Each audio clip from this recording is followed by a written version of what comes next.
Bonjour à tous, bienvenue sur cette nouvelle émission, une émission audio qui sera là à peu près tous les lundis vers 19-20 heures. Cette émission, c'est une émission où je vous conseille des films. Toutes sortes de films, il peut y avoir des blockbusters comme des films un peu moins connus mais qui méritent quand même leur attention. Aujourd'hui, je viens vous parler de Reservoir Dogs, qui est un film réalisé par Quentin Tarantino. Reservoir Dogs, c'est donc l'histoire d'une bande de braqueurs qui va faire un braquage, sauf que ça se passe mal parce qu'il y a un policier dans leur équipe. Voilà, ça c'est l'histoire. Maintenant passons à l'analyse. Comme vous savez, c'est un film de Quentin Tarantino. Qui dit Quentin Tarantino dit sang. Mais quand je dis sang, là c'est beaucoup de sang. Beaucoup de sang. Il y en a à peu près partout dans le film, du début à la fin. Ce qui me plaît dans ce film, c'est pas qu'il y ait du sang ou que ce soit des braquages, mais c'est que ça part totalement en couille. Au début, ça se passe bien jusqu'à ce qu'il se rende compte qu'il y a un policier et ça va partir en couille. Il y a beaucoup de gore dans ce film. Je vais passer une scène très gore, mais si vous voyez, vous allez tout de suite attirer votre attention va être tout de suite attirée par cette scène extrêmement gore et dégueulasse. Mais c'est quand même un film que je vous conseille.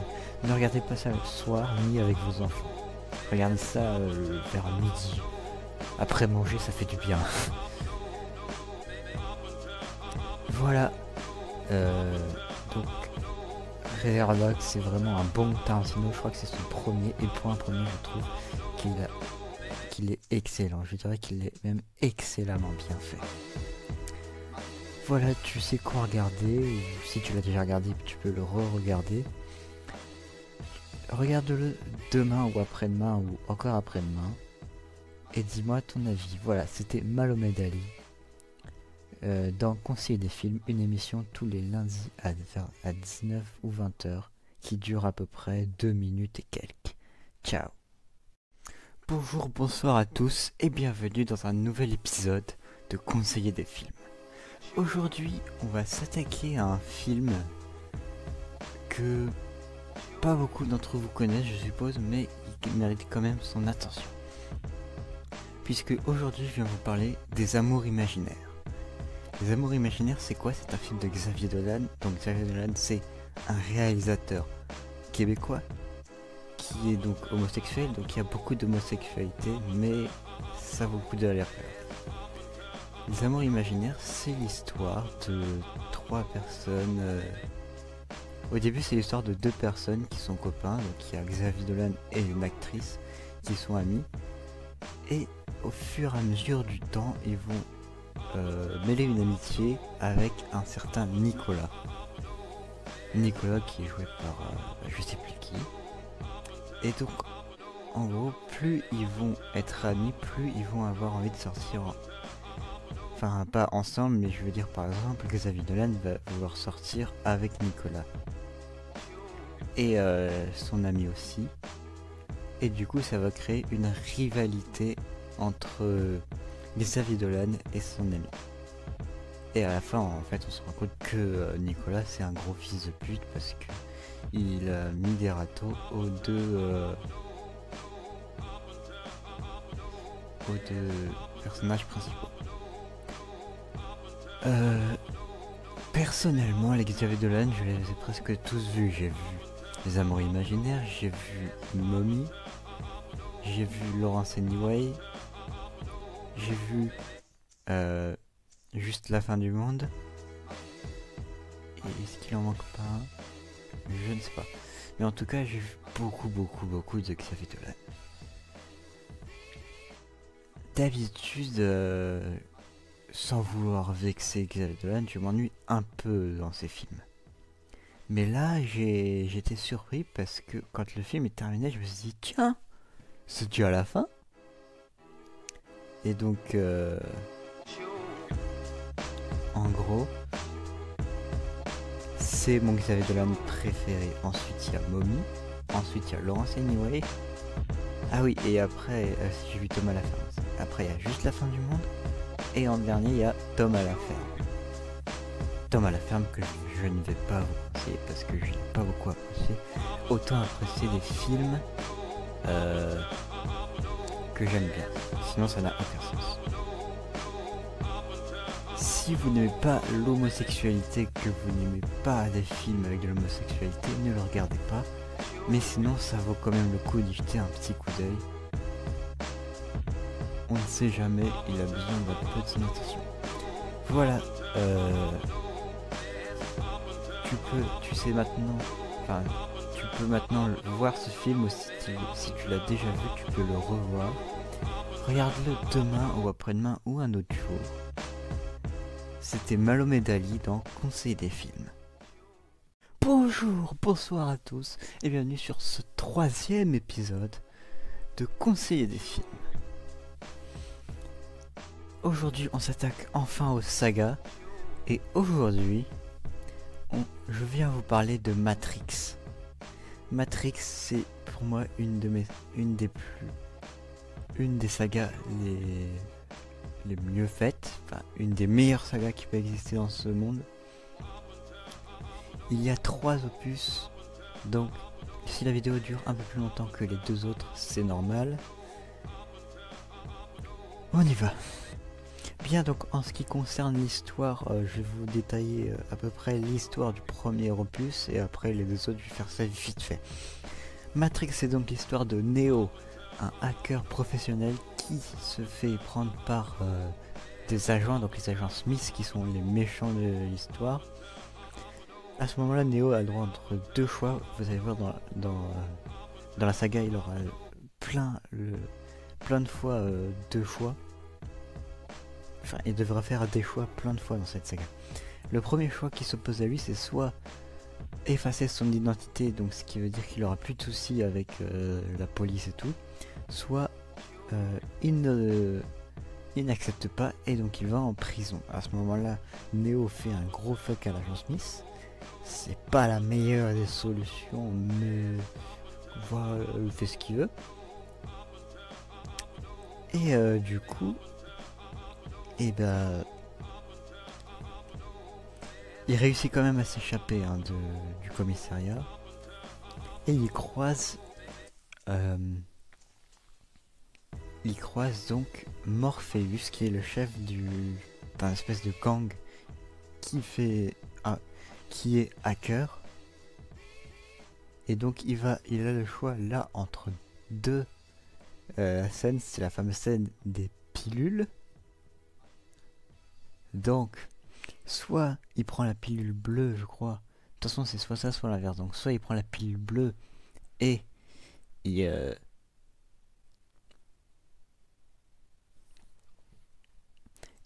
reste dans le monde de Morpheus, donc qui n'est pas un monde réel. Parce que la Matrix n'est pas un monde réel en fait. La matrice. Et ou la pilule rouge.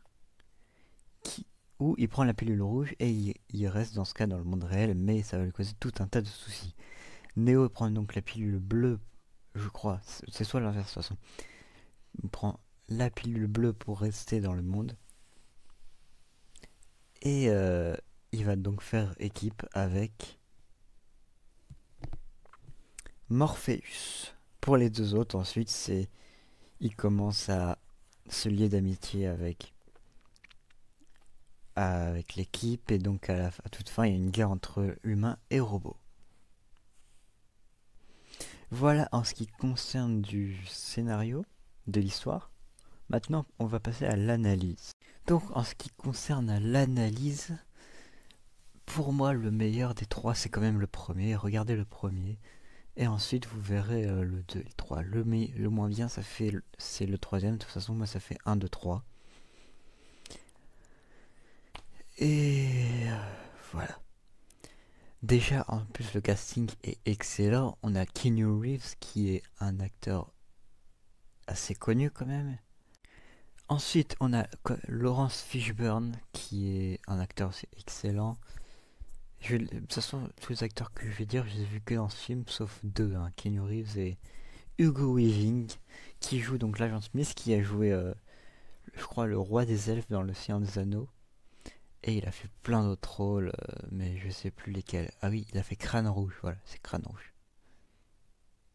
Et je crois il a fait le Vendetta, là, V pour Vendetta. Et après il y a Carrie Ann Ross que j'ai vu que dans Matrix. Donc voilà, tu sais quoi regarder. Si tu l'as déjà vu, tu peux le revoir. Regarde-le demain, après-demain ou un autre jour. Et c'était Mahomet Ali dans Conseiller des films. Ciao. Bonjour, bonsoir à tous et bienvenue sur ce quatrième épisode de Conseiller des films. Aujourd'hui, on va pas parler d'un film de Noël. Je crois pas que dans la liste que j'ai faite, il y a des films pour Noël.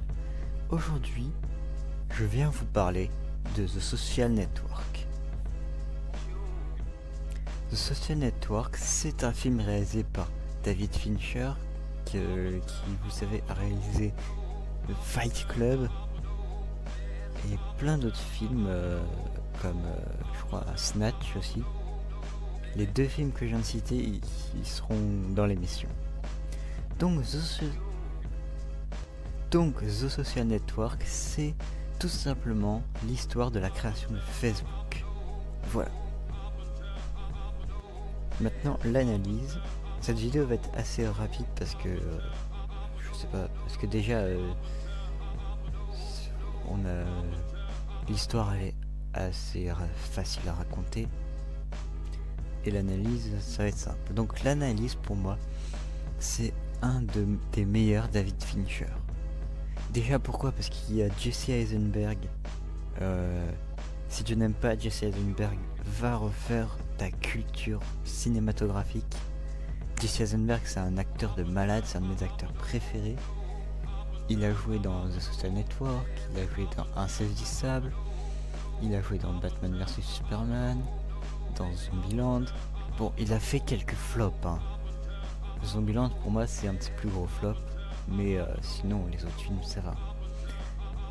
Pour ceux qui ne savent pas, dans Insaisissable, il joue le personnage principal, dans Batman vs Superman, il joue Lex Luthor. Et après, voilà.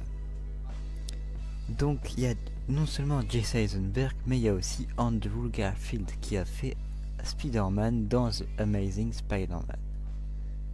Et il a fait plein d'autres rôles, notamment, enfin je sais pas les autres. Et il y a aussi une star de la chanson que vous connaissez sûrement, Justin Timberlake. Attention.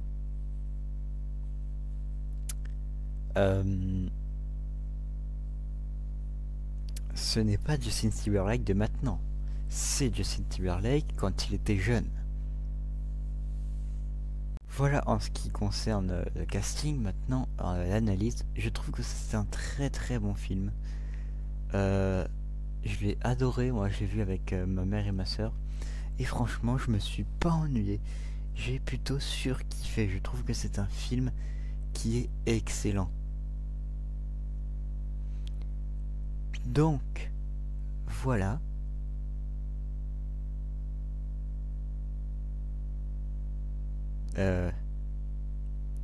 Regardez-le.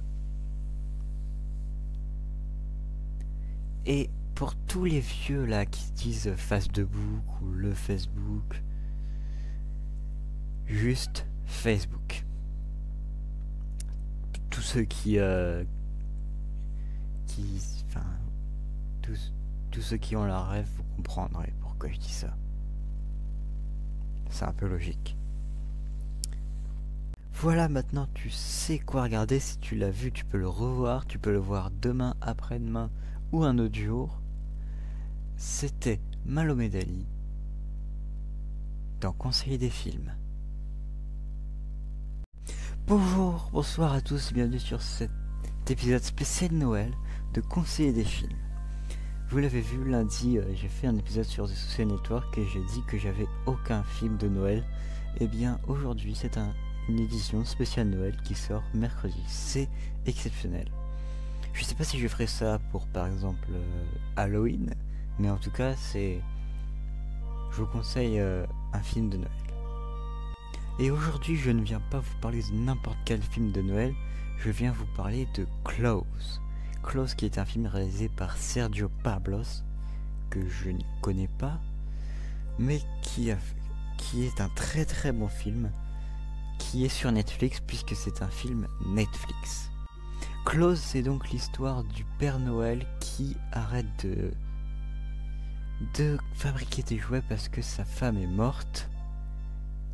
Mais un jour, il va,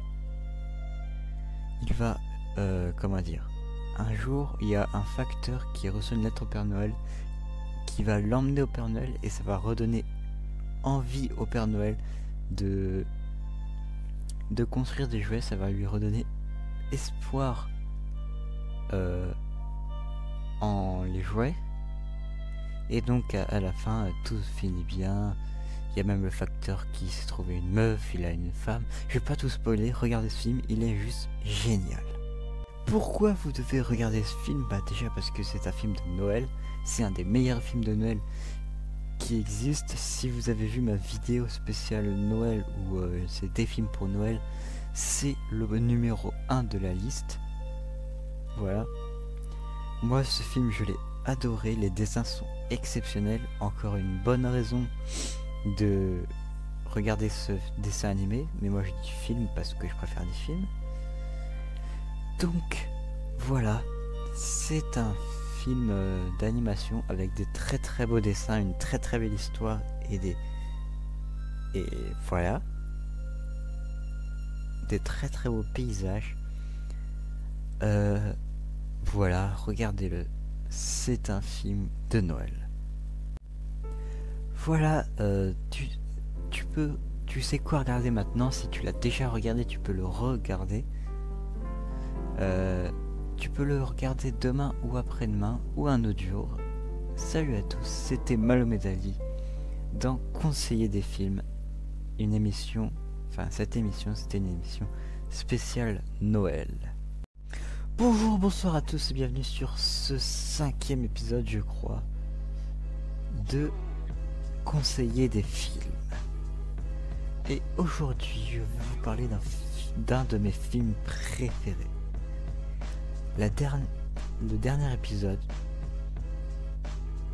si cet épisode ne sort pas après Noël, c'était donc l'épisode sur The Social Network. Et je vous ai dit que si vous ne connaissiez pas Jesse Eisenberg, je veux dire Genshin Impact, eh bien, il faudra refaire votre culture cinématographique. Parce qu'aujourd'hui, on va parler d'un film français avec Jesse Eisenberg. Puisque aujourd'hui, je viens vous parler de Insaisissable. Insaisissable, donc, qui est un film réalisé par Louis Leterrier, que vous avez sans doute connu pour L'incroyable Hulk ou encore Le Choc des Titans. Donc Insaisissable, c'est l'histoire d'un groupe de magiciens qui va préparer un faux braquage d'une banque et pour ensuite préparer un vrai braquage d'un coffre les plus blindés du monde. Et du coup, à la fin, ils se cassent tous avec l'argent et disparaissent. On ne sait pas où. Insaisissable. Alors oui, j'avais oublié de vous dire, je vais vous parler de Insaisissable 1 et 2. Parce qu'il y en a deux, et donc le deuxième c'est...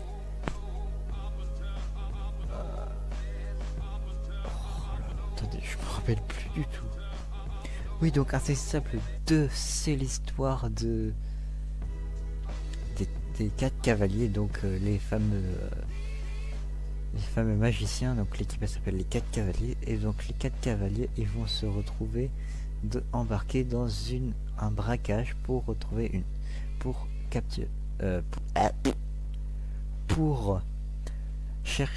voler une puce. Et donc pour ça ils vont faire des tours incroyables. Dans le 2, il y a une des scènes les plus incroyables du cinéma. En gros, je vous spoil vite fait.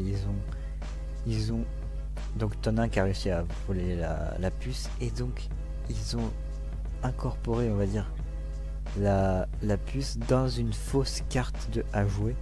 Et donc avec ça ils vont se passer la carte avec des trucs de dingue. Genre il y en a un, il cache dans ses bras et tout. Et en fait pendant qu'ils se font fouiller, ils se la passent et tout. Et c'est super. Donc Insaisissable, c'est ça. Maintenant on va passer à l'analyse. Ce film, les deux films, ils sont bien de A à Z, du début à la fin. Il n'y a pas une seule fois où tu t'ennuies. Il n'y a pas une seule fois où tu te dis putain c'est de la merde.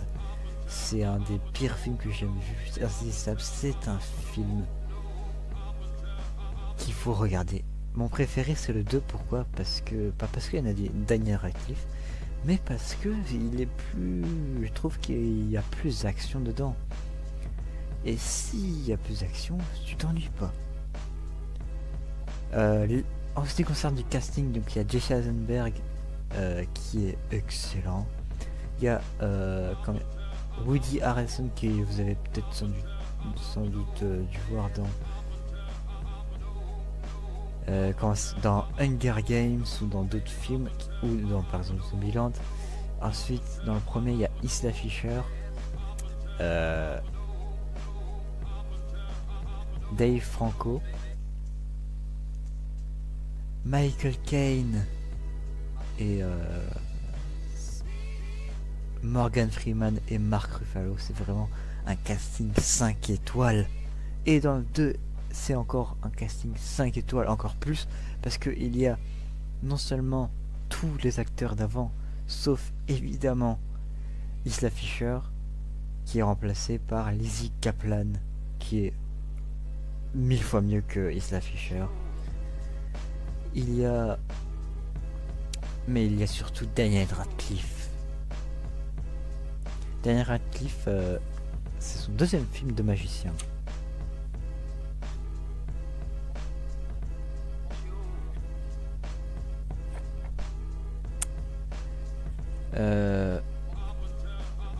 Voilà. Et donc, à ce qui part, ils vont en faire un troisième où cette fois il y aura un de mes acteurs préférés. Il y aura Benedict Cumberbatch dedans. Et donc, en fait, si il y a Benedict Cumberbatch et Jesse Eisenberg qui sont deux de mes acteurs préférés, et bien c'est hyper bien. Je suis pressé de le voir. Ouais. Mais sinon, en ce qui concerne l'analyse, donc c'est un film, il y a beaucoup d'action. Tu peux le voir. En ce qui concerne le streaming, je ne sais pas s'il est pas sur Netflix, il n'est pas sur Disney+, c'est pas un Disney, un Pixar ou un Star Wars ou un Simpson ou blablabla.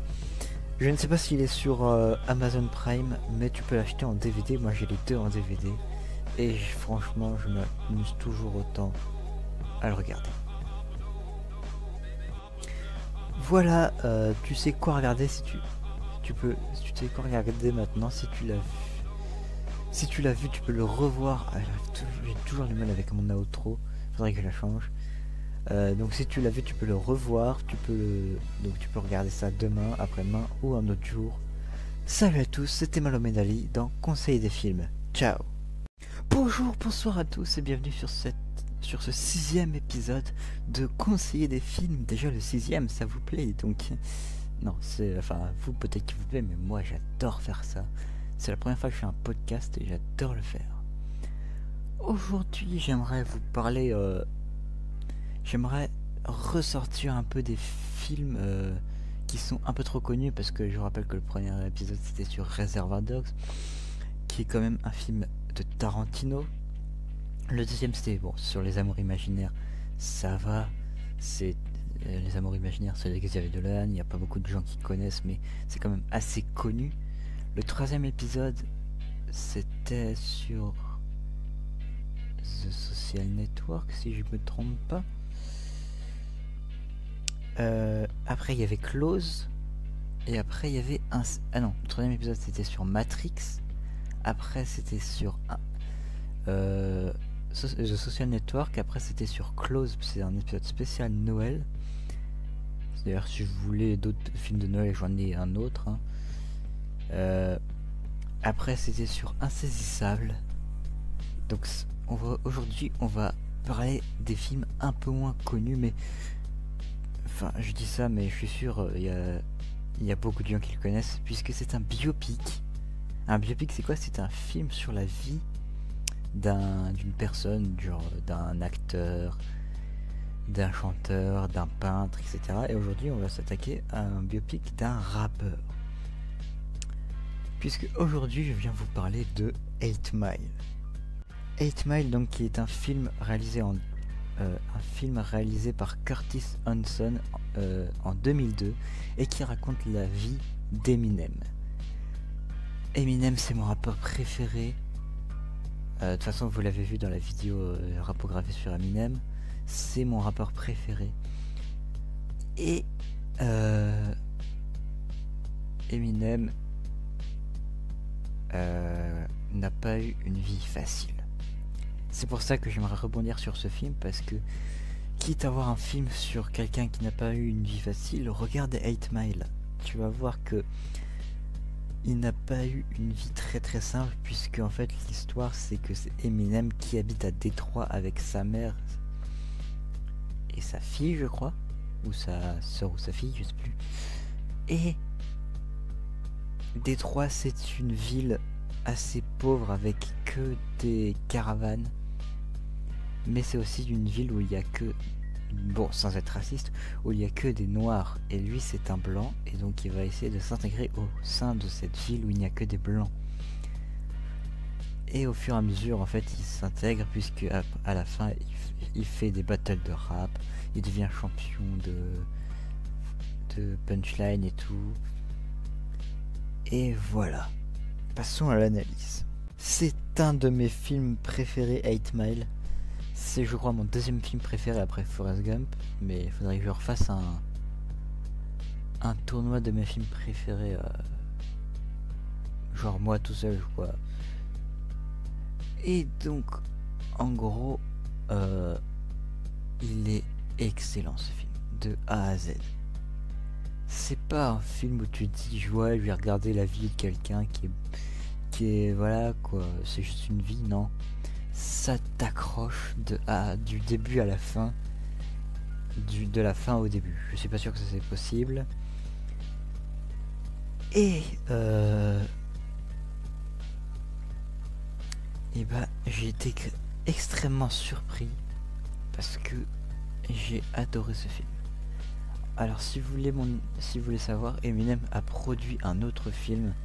Je sais pas s'il a produit 8 Mile, mais il a produit un autre film qui s'appelle Bodied, qui est à peu près dans le même délire que 8 Mile. En gros c'est les battles de rap dans la rue. Voilà. Je ne l'ai pas vu, mais il a l'air extrêmement bien. Dites-moi dans les commentaires si vous l'avez vu. Bon, en ce qui concerne des acteurs, je m'en rappelle plus, du coup je sais juste qu'il y a Eminem et Exhibit qui est un autre rappeur américain. Mais sinon les autres je ne m'en rappelle plus. Mais en tout cas, si vous voulez une anecdote du film, sachez que le titre le plus connu d'Eminem, donc Lose Yourself, il a écrit les paroles, il a composé entre deux prises du film, donc genre deux prises ça doit être 30 minutes, un truc comme ça. Et il a bien fait parce qu'en fait c'est un film exprès pour le film, donc c'est comme si vous voulez comment ça s'appelle, My Life is Go On, ou je sais plus pour la Casa de Papel. Mais en tout cas voilà, c'est un film qu'il faut absolument voir d'ici la fin de ta vie. Voilà, tu sais quoi voir, et si tu l'as vu tu peux le revoir, tu peux le regarder demain, après-demain ou un autre jour. Salut à tous, c'était Malomedali dans Conseiller des films.